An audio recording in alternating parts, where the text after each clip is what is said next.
हूं कि ये शपथ तो हमने ली और इस शपथ पर कायम भी है, लेकिन इस शपथ में किसी का सफाया करना, हत्या करना, नरसंहार करना जैसे कि आरोप हम पर लग रहे हैं, वो तो हमने नहीं कहा। लेकिन और ना हमने मोहम्मद या उनके किसी घर के परिवार के सदस्य का नाम लिया, ना हमने किसी उनके मजहबी चरित्र का नाम लिया, लेकिन हमारे धर्म के लोगों के नाम लेने वाले ओवैसी अभी भी नंगा नाच करने वाला है। ओवैसी ना केवल नंगा घूम रहा है, नंगा नाच करते हुए घूम रहा है, इसको निर्दोष छोड़ा गया है। मैंने स्वयं जिसके विरुद्ध एक लंबी सीरीज चलाई थी, जिसके बाद इसको गिरफ्तार करके 10,000 रुपए के जमानत पर छोड़ दिया था। अब 2 महीने पहले निर्णय आया कि माता सीता का अपमान करने वाला ये ओवैसी, इसको निर्दोष छोड़ा है। कारण क्या दिया? सबूत नहीं है। अरे न्यायाधीश जी, यह सुदर्शन पर सबूत मैं दिखा रहा हूं, और इस सबूत को सबूत ना मानने वाला या तो बायस है, या तो फिर नामर्द है, या तो फिर बिका हुआ है। इससे कम नहीं हो सकता। इससे बड़ा सबूत क्या चाहिए मेरे आस्था पर आक्रमण का? देखो क्या कहता है अकरमुद्दीन ओवैसी। वहां के लोग बोलते कि हिंदुस्तान में हिंदुस्तानी तहजीब है, रिवायत है कि एक औरत अपने पहले बच्चे को जन्म देने से पहले मैके को जाती है और मैके में जन्म देती है। हमारे पास भी अरे पहला बच्चा है, आ जाओ बोल के घर में बुलाते है भाई, है एक हिंदुस्तानी तहजीब है, हिंदुस्तानी तहजीब है। इसी तरीके से हरियाणा कौशलियापुरम के लोग बोलते हैं कि कौशलिया वहां की थी। कौन कौशलिया? राम की मां, दशरथ की बीवी। और वहां के लोग बोलते कि कौशलिया हिंदू तहजीब के हिसाब से मैके को आई थी हरियाणा को, कौशलियापुरम में, और राम वहां पैदा हुए। 3 पुजारियां बोल रहे हैं अयोध्या में, यहां।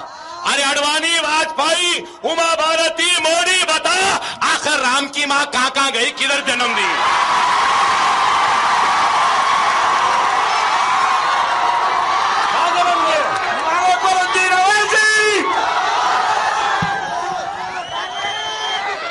अरे 1 लाख 2 लाख नहीं, लाखों साल पहले। यहां पर ना केवल ओवैसी बोल रहा है, बल्कि उसके पीछे उन्मादी भीड़ भी वही नारे लगा रही है। देश के सर्वोच्च न्यायालय को, देश के उच्च न्यायालय को मैं पूछ रहा हूं, इस आधुनिक युग में इस वीडियो से बड़ा कौन सा सबूत चाहिए? मैंने तो किसी की माता का ऐसा उल्लेख नहीं किया। इनके मजहब के चरित्रों का तो छोड़िए, मैं इसके मां के लिए भी यह शब्द नहीं बोलूंगा, क्योंकि मैं शिवाजी महाराज जी का सैनिक हूं, एक संस्कारित हिंदू हूं। इस दरिंदे की मां के लिए भी मैं यह शब्द उपयोग में नहीं लाऊंगा जो मेरी सीता मां के लिए लाया है। लेकिन इसको सजा देने का काम तो आपका है। अगर आप विफल हो गए तो फिर मैं सजा दे दूं? फिर तो आप मुझे अपराधी के कटघरे में खड़ा करेंगे। आपके तंत्र की विफलता छोड़कर आप मेरे जैसे संविधान पर विश्वास रखने वाले और पिछले 18 वर्षों से स्क्रीन पर खड़े होकर कानूनी पद्धति से अपनी बात करने वाले के तौर पर जाने जाते हैं, उसको अपराधी ठहरा रहे हैं। क्या मैं यह भाषा नहीं बोल सकता? किसके मां के खिलाफ बोल? अरे हम संस्कारी, यही तो हमारी मर्यादा है ना।